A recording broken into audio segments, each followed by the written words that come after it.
स्वागत है आपका आज तक फेसबुक लाइव में। मैं हूं प्रथम द्विवेदी। परसों यानी 1 फरवरी को भारत के वित्त मंत्री अरुण जेटली एनडीए सरकार का आखिरी पूर्ण बजट पेश करेंगे। और आप जैसा कि मेरे पीछे देख सकते हैं, आज तक के इंडिया टुडे मीडिया प्लेक्स में आज तक के लिए बजट की तैयारियां लगातार चल रही हैं और बहुत ज़ोर शोर से तैयारियां चल रही हैं। आप देख रहे हैं सेट तैयार हो रहा है आपको दिखाने के लिए। लेकिन जितना एक्साइटेड हम हैं, क्या लोग इतना एक्साइटेड हैं इस बार बजट को लेकर के? क्योंकि अभी मैंने एक खबर पढ़ी कि जो ई कॉमर्स साइट्स हैं उनका प्री बजट जो ऑफ़र्स वो देते थे, वो ऑफ़र्स इस बार ज़्यादा नहीं है। 26 जनवरी के बाद ई कॉमर्स साइट्स ने एड्स देने भी बंद कर दिए, जिनकी बहुत भरमार रहती थी पिछले बजटों में। तो क्या ये हुआ क्या एग्जैक्टली कि ये ऑफ़र्स नहीं आ रहे हैं, लोगों में एक्साइटमेंट कम है? इसका कारण है जीएसटी, क्योंकि जीएसटी के आने के बाद गुड्स एंड सर्विसेज टैक्स जो एक बड़ा हिस्सा ऑक्यूपाई करता था बजट का, वो बजट से बाहर हो गया है। और इसी मुद्दे पर हम आज बात करेंगे इंडिया टुडे हिंदी के एडिटर अंशुमन तिवारी जी से, जिनके साथ हम लगातार जुड़ते रहते हैं और बात करते हैं इकोनॉमिक मुद्दों से। और अभी हम लगातार बजट पर बात कर रहे हैं। तो सर, सबसे पहले बड़ा सवाल यही है कि क्या जीएसटी के आने के बाद बस बजट जो है ले कर दिया जाएगा और ज़्यादा एक्साइटमेंट, ज़्यादा हुला बलू नहीं होगा? देखिए, मैं जब यहाँ आया था सुबह तो मुझे जनता किराना स्टोर और ये बनता हुआ दिखाई दिया। सामान्य रूप से हमारी बजटों को देखने की जो पुरानी आदत है वो यही है कि बजट जब आएगा तो उसमें कुछ चीज़ों पर एक्साइज ड्यूटी और कुछ चीज़ों पर सर्विस टैक्स कम या ज़्यादा होगा और उससे चीज़ें सस्ती महंगी होंगी। बजटों का यह चरित्र पिछले 60-70 साल से भारत में रहा है, लेकिन ये पहला मौका ऐसा है बजट का जब आपकी जेब पर, उपभोक्ताओं की जेब पर, उनके खर्च पर इस बजट का कोई असर नहीं होगा। और इसलिए बजट का जो उपभोक्ताओं वाला हिस्सा है, जो उसकी उत्सुकता है वो इस बजट से निकल चुकी है।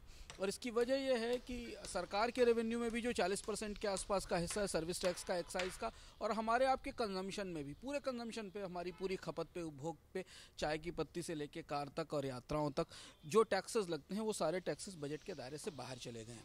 और जब वो बजट के दायरे से बाहर जीएसटी काउंसिल के पास चले गए हैं, जीएसटी काउंसिल लगभग हर महीने टैक्स रेट चेंज करती है, बदल रही है। और हम ये प्रक्रिया जुलाई से दिसंबर तक लगातार देखते चले आ रहे हैं। अभी हाल की जीएसटी काउंसिल की बैठक में भी 40-45 चीज़ों पर, सर्विसेज और उत्पादों पर ड्यूटी रेट कम हुए। तो अगर आप उपभोक्ताओं के नज़रिए से इस बजट को देखेंगे तो शायद इस बजट में उतनी दिलचस्पी नहीं रहेगी उपभोक्ताओं की। और यही वजह है कि ई कॉमर्स साइट जो आमतौर पर बजट से पहले डिस्काउंट देती थी, कार कंपनियां बजट से पहले डिस्काउंट देती थी, प्री बजट सेल्स होती थी, वो सब खत्म हो चुकी हैं, क्योंकि वो सारी प्रक्रिया अब जीएसटी काउंसिल के दायरे में है। और जीएसटी को तय करने की प्रक्रिया इस बार बजट के वित्त विधेयक का हिस्सा नहीं होगी। सर, अगर हम जैसे कि बजट बनता है और बजट के 2 हिस्से होते हैं, एक बड़ा हिस्सा जो टैक्स के लिए समर्पित होता है, बाकी जो स्कीम्स नई लॉन्च होने की जो स्कीम्स लॉन्च होती हैं उनके लिए समर्पित रहता है। तो क्या बेसिक स्ट्रक्चर किस तरह से बजट का इस बार बदल जाएगा अगर जो संसद में पेश होगा? कि बजट में सबसे महत्वपूर्ण चीज़ जो बजट में है, जिसके कारण बजट को लेकर सबसे ज़्यादा दिलचस्पी और उत्सुकता रहती है, वो उसके वित्त विधेयक को लेकर होती है, जिसको हम फिनांस बिल कहते हैं। आमतौर पर फिनांस बिल का एक बड़ा हिस्सा होता था एक्साइज और सर्विस टैक्स, जो जीएसटी के दायरे में चला गया। तो इस बार का जो फिनांस बिल होगा वो थोड़ा पतला होगा। उसमें इनडायरेक्ट टैक्सेस में जो अप्रत्यक्ष कर हैं, जो खपत पर लगने वाले कर हैं, उसमें केवल कस्टम ड्यूटीज़ का एक हिस्सा आएगा। पेट्रोल डीजल एक बड़ा हिस्सा है जो जीएसटी से बाहर है, पर उस पर चूंकि पेट्रोल डीजल पर अब कीमतें देश में प्रति सप्ताह बदलती हैं, तो इसलिए वो पूरी प्रक्रिया बजट से बाहर हो जाती है। इसके बाद जो टैक्सेशन का पार्ट है, जिसको हम रेवेन्यू का पार्ट कहते हैं, वो हिस्सा बजट में केवल इनकम टैक्स, कॉर्पोरेट टैक्स और कस्टम ड्यूटीज़ तक सीमित रहेगा। और चूंकि जैसा कि हम जानते हैं कि भारत में 2.5-3 करोड़ लोग टैक्स पेयर हैं, कस्टम ड्यूटीज़ का सीधे हमारे जीवन पर कोई बड़ा असर नहीं पड़ता, क्योंकि उसमें चीज़ें निर्यात होती हैं और कस्टम ड्यूटीज़ के एक लेवल पे जाकर एडजस्ट भी हो चुके हैं। भारत में सीमा शुल्क की दरें एक स्तर पर एडजस्ट हो गई। तो इसलिए अगर आप कंज्यूमर्स को देखें, उपभोक्ताओं को देखें, हमारी जेब के खर्च को देखें, तो इस बार वित्त विधेयक में उनके लिए बहुत कुछ खास होने वाला नहीं है। सर, जीएसटी केंद्र सरकार का ही नहीं, जीएसटी राज्य सरकारों के भी टैक्स को उसने पूरी तरह से बदल के रख दिया। पूरा स्ट्रक्चर बदल गया है, देश में टैक्स व्यवस्था यूनिफाइड हो गई है। तो केंद्र में ही नहीं, राज्यों में भी बजट पेश होंगे। तो राज्यों के बजट में किस तरह से परिवर्तन आएंगे? जैसे अभी आपने बताया केंद्र के बजट में क्या परिवर्तन हुए, राज्यों में क्या प्रभाव पड़ेगा इसका? राज्यों में भी बजटों को लेकर दिलचस्पी इसको लेकर रहती थी, क्योंकि राज्य बहुत सारी चीज़ों पर सेल टैक्स या वैट लगाते थे। और हम देखते थे जब कोई राज्य सरकार अपना बजट तय करती थी तो मोबाइल पर टैक्स रेट कम कर देती थी, अनाज पर टैक्स रेट कम कर देती थी, दवाओं पर टैक्स रेट चेंज कर देती थी। क्योंकि अब पूरी जीएसटी में पूरी की पूरी टैक्सेशन प्रक्रिया मर्ज हो गई, जीएसटी आ गया, राज्यों ने टैक्स लगाने का अपना अधिकार जीएसटी काउंसिल को दे दिया और राज्यों की जो स्वाधीनता थी टैक्स की वो सीमित हो गई सिर्फ पेट्रोल और डीजल पर टैक्स लगाने तक और कुछ और चीज़ें जो जीएसटी से बाहर है। इसलिए अब राज्यों के बजट भी उतने दिलचस्प, उतने रोमांचक, उतनी क्यूरियोसिटी बढ़ाने वाले नहीं रहेंगे, क्योंकि टैक्सेशन एक बड़ा पार्ट होता है जो हमारे कंजम्पशन को डे टू डे प्रभावित करता है। दूसरी एक महत्वपूर्ण बात हमें और देखनी होगी कि जीएसटी की प्रक्रिया आने के बाद अब राज्य सरकारों और केंद्र सरकारों के राजस्व का जो हिसाब किताब है वो भी पूरी तरह बदल जाएगा। पिछली प्रक्रिया में ये होता था कि केंद्र सरकार बहुत सारे टैक्सेस कलेक्ट करती थी और उसे एक सेंट्रल पूल में डाला जाता था और उस पूल में से उसके हिस्से राज्यों को दिए जाते थे। अब वो पूल छोटा हो गया है, अब उस पूल में केवल कस्टम ड्यूटी और इनकम टैक्स रह जाएगा। जो अब दो तरीके से केंद्र और राज्य के बीच संसाधनों का बंटवारा होगा, राजस्व के रेवेन्यू संसाधनों का। एक तो वो पूल जिस पूल में इनकम टैक्स और कस्टम ड्यूटी आती है वो अलग बांटा जाएगा, और एक बंटवारा जीएसटी काउंसिल के तहत होता है जिसका फार्मूला तय हो चुका है कि राज्य सरकारें को एसजीएसटी मिलेगा, केंद्र को सीजीएसटी मिलेगा और आईजीएसटी में से हिस्से का बंटवारा होगा। तो अर्थशास्त्रियों के लिए ये बजट दिलचस्प है, क्योंकि हम पहली बार इस नए तरीके के रेवेन्यू स्ट्रक्चर की प्रक्रिया देखेंगे। ये फार्मूला कैसे होगा, किस राज्य सरकार को कितना पैसा मिलेगा, केंद्र सरकार के खाते में कितना पैसा आएगा, ये व्यवस्था भारत में 70 सालों में नहीं थी। तो अगर आप सैद्धांतिक रूप से देखें तो ये बहुत बड़ा बजट है, बहुत बड़ा डिपार्चर है बजट का। जिस प्रक्रिया से हम इससे पहले बजट बनाते रहे थे उससे बिल्कुल अलग तरीके की प्रक्रिया से हम बजट की तरफ जाएंगे, खासतौर से जहाँ तक इनडायरेक्ट टैक्सेस का सवाल है। आपके मन में भी अगर बजट से जुड़े कुछ सवाल हों तो आप कमेंट बॉक्स में अपने सवाल पूछ सकते हैं और मैं कोशिश करूंगा कि आपके सवालों के जवाब अंशुमन जी से लूं।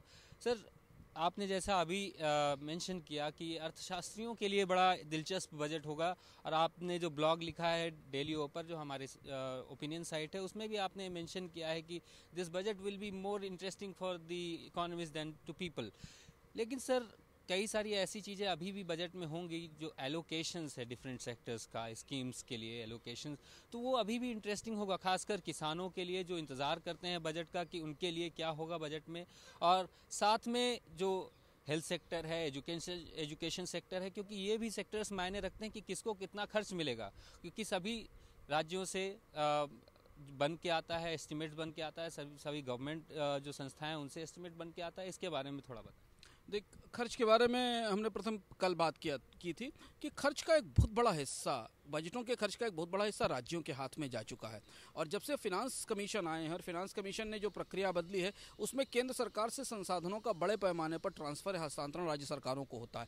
शिक्षा में प्रत्यक्ष रूप से राज्य सरकारें निवेश करती हैं, छोटे बुनियादी ढांचे को बनाने में, शहरों के भीतर या अंतरनगरीय बुनियादी ढांचे को बनाने में राज्य सरकारें निवेश करती हैं, सड़कों में पर, स्कूलों में अस्पतालों में और बाकी सुविधाओं में राज्य सरकारें निवेश करती हैं। तो खर्च के स्तर पर इस बजट में खर्च का एक बड़ा हिस्सा इसके साथ है। लेकिन ये अब इस नई व्यवस्था में जबकि राजस्व का पूरा ढांचा बदल गया है, हमें ये देखना होगा, जिसको देखने की उत्सुकता हमको होगी कि केंद्र सरकार के खर्च का ढांचा भी क्या बदलता है। और जैसे कि हम लगातार जिस बात की चर्चा करते चले आ रहे हैं कि केंद्र सरकार अब उस तरफ बढ़ रही है जिसकी प्रक्रिया यूपीए सरकार के समय से शुरू हो गई थी कि केंद्र सरकार के पास 10-12 बड़ी मेगा स्कीमें होनी चाहिए और उन मेगा स्कीमों के जरिए वो ऐसी चीज़ें तैयार करे जो पूरे देश को उपलब्ध हो। बाकी जो छोटे काम है विकास के, जो स्थानीय स्तर पर किए जाते हैं, राज्य स्तर पर किए जाते हैं, उसके लिए राज्य सरकारों को पैसा दिया जाना चाहिए। अब यह बजट हमें मुख्यतः संसद में बैलेंस शीट को या संसद में सरकार के खर्च को मंजूर कराने का बजट रह जाएगा, और इसलिए हमारे लिए देखना दिलचस्प होगा कि सरकार अपनी खर्च की वरीयताओं को कैसे निर्धारित करती है, किन स्कीमों को वो ज़्यादा पैसा देने की कोशिश करती है, किन मंत्रालयों को ज़्यादा पैसा देने की कोशिश करती है। और दूसरा महत्वपूर्ण बात प्रथम ये कि चूंकि राजस्व का जो चैनल है वो बदल चुका है, तो उस राजस्व की रोशनी में, उस कमाई की रोशनी में सरकार अपने खर्च को लेकर क्या प्रोजेक्शन करती है, आने वाले समय में कितना खर्च करना चाहेगी, घाटा कितना रोकना चाहेगी, ये ज़रूरी है। इसलिए इस बजट में सबसे ज़्यादा उत्सुकता जिस बात को लेकर है वो फिस्कल डेफिसिट का नंबर है, जिस पर हमने कल भी चर्चा की थी कि इस नई व्यवस्था में सरकार घाटे का नंबर क्या लेकर आएगी, इस बार का घाटा क्या होगा बजट में और अगले साल के घाटे का प्रोजेक्शन क्या होगा। और ये आपने अपने आर्टिकल में भी मेंशन किया था। हमारे एक व्यूअर हैं जो लगातार हमें देख रहे हैं, विजय शाही उनका नाम है, उन्होंने बोला है कि इस this budget will be beneficial for startup businesses. बोल रहे हैं कि स्टार्टअप के लिए क्या सरकार कुछ खर्च बढ़ा सकती है? नहीं, स्टार्टअप के लिए सीधे सरकार बजट में कोई खर्च नहीं बढ़ा सकती। सरकार स्टार्टअप प्रोत्साहन की कोई स्कीम ला सकती है, जिस स्कीम के तहत बैंक स्टार्टअप्स को कम कीमत पर कर्ज दे सकते हैं, जिसकी सब्सिडी की भरपाई सरकार करेगी। स्टार्टअप को प्रभावित करने वाला जो सबसे महत्वपूर्ण प्रावधान है वो जीएसटी के अंदर है और स्टार्टअप पर लगने वाले टैक्स का। हाँ, स्टार्टअप्स को अगर सरकार चाहे, हालांकि उसकी परिस्थिति कम दिखाई दे रही है, तो इनकम टैक्स में किसी तरीके का प्रोत्साहन दे सकती है, कॉर्पोरेट टैक्स में किसी तरीके के प्रोत्साहन दे सकती है, पर प्रत्यक्ष रूप से इस बजट से स्टार्टअप के लिए कोई बड़ा बूस्टअप आने वाला है उसकी संभावना कम है। क्योंकि स्टार्टअप जो काम कर रहे हैं, जिस तरह या तो वो सर्विस प्रोवाइड कर रहे हैं या वो कोई चीज़ उत्पादन कर रहे हैं, उसके लिए जो टैक्स का ढांचा है वो जीएसटी में पहले ही तय हो गया है। सर, आई थिंक मुझे लगता है कि हमारे कुछ व्यूअर्स को शायद गलत फहमी है, क्योंकि ऐसा सवाल आना लेकिन इनकी शंका का समाधान भी बनता है।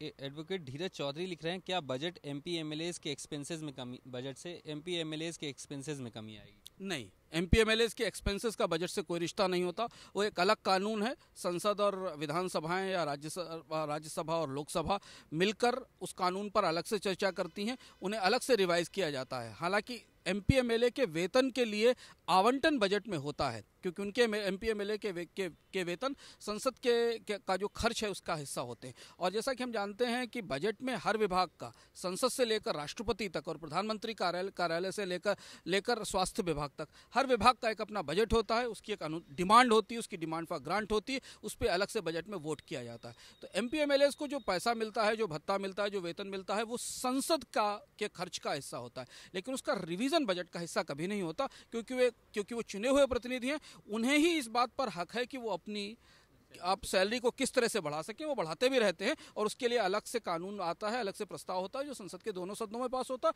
और यही प्रक्रिया पूरी तरह से विधानसभाओं में अपनाई जाती है। सर, एक बड़ा सवाल जो ना केवल जनता उठा रही है, बल्कि विपक्ष ने भी ये सवाल काफ़ी लंबे समय से उठा रखा है। राहुल गांधी लगातार भाजपा सरकार को टारगेट कर रहे हैं कि जॉब नहीं है, जॉब नहीं है, जॉब नहीं है। और हमारे कई सारे व्यूअर्स यही पूछ रहे हैं। एक है उम्रदराज खान पठान, उन्होंने पूछा है क्या रोज़गार मिलेगा।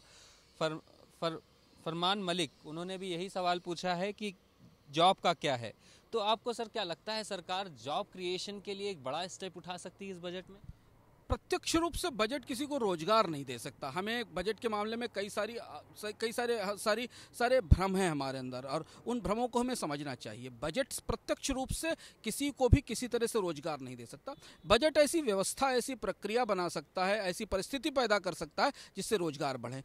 रोजगारों पर हम कभी अलग से चर्चा करेंगे। भारत में 95% रोजगार अनऑर्गेनाइज सेक्टर से, निजी क्षेत्र से आते हैं। सरकार केवल 5 से 6-7% रोजगार देती है। सरकारें कुल मिलाकर भारत में जो 29-30 राज्यों की और केंद्र की सरकारें हैं, वो देश के टोटल रोजगारों में 5 से 6% का हिस्सा रखती हैं। तो अगर आप बजट से देखें कि सरकार ने मान लीजिए किसी विभाग में एक नई स्कीम इंट्रोड्यूस कर दी, तो उससे 15 या 20-25 नए रोजगार बढ़ गए। इससे ज़्यादा प्रत्यक्ष रूप से रोजगारों में बढ़ोतरी में बजट का कोई योगदान नहीं होता। लेकिन बजट अगर ऐसी परिस्थितियाँ बनाए, बजट अगर निवेश की परिस्थितियाँ बनाए, उद्योग बड़े पैमाने पर निवेश करे, अर्थव्यवस्था में तेजी से ग्रोथ हो, उसको प्रोत्साहन दे, कंपनियों को निवेश के लिए सुविधाएं दी जाएं, तो परोक्ष रूप से रोजगार बढ़ाने में बजट योगदान दे सकता है। तो हमें कभी ये अपेक्षा नहीं पालनी चाहिए कि बजट हमें प्रत्यक्ष रूप से कोई भी वित्त मंत्री आएगा और ये कह देगा कि इस बजट के बाद देश के अंदर 10 लाख या 15 लाख या 20 लाख नौकरियां तैयार हो जाएंगी। नौकरियां तैयार करने की प्रक्रिया एक दूसरी प्रक्रिया है, एक लंबी प्रक्रिया है। बजट उसको सिर्फ एनेबल कर सकता है, बजट उसको लाने में मदद कर सकता है, और बजट प्रत्यक्ष रूप से किसी को रोजगार नहीं दे सकता। हालांकि हम बात कर रहे हैं कि जीएसटी के आने के बाद क्या बजट औपचारिकता भर रह जाएगा, लेकिन सर पिछले साल जो बजट 2 हिस्सों में बटा रहता था, रेल बजट अलग था और आम बजट अलग पेश होता था, अब दोनों एक हो गए हैं। तो क्या ये मैं आपसे सवाल पूछ सकता हूं कि रेल बजट पर भी लोगों का ध्यान रहेगा, क्योंकि वो भी तो हिस्सा है बजट का? अब रेल बजट पे ध्यान नहीं रहेगा। देखिए, रेल बजट का विलय एक बड़ा रिफॉर्म था। सरकार ने एक बड़े पैमाने लंबे समय से चली आ रही प्रक्रिया को बदला था। और आप याद होगा कि जब हम कल जेम्स विल्सन के बारे में बात कर रहे थे और भारत के पहले बजट की 1860 में 59-60 की बात कर रहे थे, तभी ये तय हुआ था कि भारत में रेल और जनरल बजट अलग अलग होंगे, क्योंकि रेलवे की अलग कंपनियां थी। रेलवे का एक अपना बड़ा दिलचस्प इतिहास हाँ, और वो मुख्य रूप से सरकार की सबसे बड़ी कंपनियां हुआ करती थी, इसलिए उनका बजट बड़ा होता था और अलग होता था। रेलवे के मर्जर के बाद अब रेलवे की स्थिति बजट के खाचे में किसी विभाग जैसी हो गई है। जैसे डाक विभाग है वैसे रेल विभाग है, जैसे शिक्षा विभाग है वैसे रेल मंत्रालय है। रेलवे की डिमांड फॉर ग्रांट्स या रेलवे को दिया जाने वाला खर्च या रेलवे का हिसाब किताब बजट की पूरी प्रक्रिया का हिस्सा है। रेलवे में अलग से अगर कोई बड़ा बदलाव होगा तो रेल मंत्रालय उसे अलग से अधिसूचित करेगा। किराया अगर बढ़ाना होगा या फ्रेट या माल भाड़ा बढ़ाना होगा या कोई प्रक्रिया बदलनी होगी या ट्रेनें बदलनी होंगी तो रेल मंत्रालय अब अलग से घोषित करेगा। तो रेल बजट एक आयोजन के तौर पर, एक उत्सव के तौर पर, एक इवेंट के तौर पर, एक उत्सुकता के तौर पर अब एग्जिस्ट नहीं करता है। अब वो बड़े जनरल बजट का जो बहुत बड़ा पैकेट है, वो पूरी रेल जो है वो प्रधानमंत्री के उस छोटे से वित्त मंत्री का जो छोटे से चमड़े का बैग है उसके अंदर आ गई है। सर, इससे पहले कि हम ये लाइव ख़त्म करें, एक सवाल जो काफ़ी लोगों के मन में होगा, वो अमित कुमार है, उन्होंने पूछा है क्या इनकम टैक्स रेशियो कम होगी। पूछना चाहते हैं कि जो इनकम टैक्स है उसमें इनकम टैक्स में हम ये उम्मीद कर सकते हैं, क्योंकि सरकार चाहे, अगर जिस तरीके की चर्चा है, उम्मीद कर सकते हैं कि शायद इनकम टैक्स की दरों में थोड़ी बहुत रियायत, खासतौर से जो मध्य वर्ग है और वेतन भोगी वर्ग है उसको दिया जाए। ये टोकनिज्म या ये सांकेतिक रियायतें हर बार बजट में आती हैं। पिछली बार भी थोड़ी सी रियायत दी गई थी। वो रियायत कितनी सब्सटेंशियल होगी, क्या सरकार उसमें बड़े पैमाने पर रियायत दे पाएगी, मुझे मुश्किल लगता है, क्योंकि बजट का इस साल का जो गणित है वो मुश्किल में है। GST आने के कारण शुरुआती 6 महीनों में सरकार का रेवेन्यू गिरा है। डायरेक्ट टैक्स का कलेक्शन भी उस रफ्तार से नहीं बढ़ा, इकोनॉमी में ग्रोथ नहीं है, तो सरकार इनकम टैक्स में कोई बहुत बड़ी रियायत या बहुत क्रांतिकारी रियायत दे पाएगी, इस बात की संभावना कम है। लेकिन थोड़ी बहुत रियायतों की अपेक्षा की जा सकती है मध्य वर्ग के लिए, क्योंकि मध्य वर्ग को नोटबंदी से की तकलीफ सहनी पड़ी है, रोजगारों में कमी है, महंगाई की चुनौती सामने है, इसलिए शायद थोड़ी रियायत इनकम टैक्स में आ सकती है, पर वो कितनी होगी ये कहना मुश्किल है। सर, बहुत बहुत धन्यवाद हमारे दर्शकों के साथ जुड़ने के लिए। और इस कड़ी में अगला फेसबुक लाइव हम कल करेंगे, जिसमें बात होगी कृषि और बजट की। कृषि क्षेत्र पर कितना ध्यान रखेगी सरकार, और आप दिन में हमारे फेसबुक पेज पर कृषि से जुड़े, बजट और कृषि से जुड़े पिछले 70 सालों से कई दिलचस्प बातों से जुड़ा एक वीडियो भी देख सकते हैं। और देश और दुनिया की अन्य खबरों के लिए आप लगातार जुड़े रहिए आज तक के फेसबुक और ट्विटर पेज से। धन्यवाद।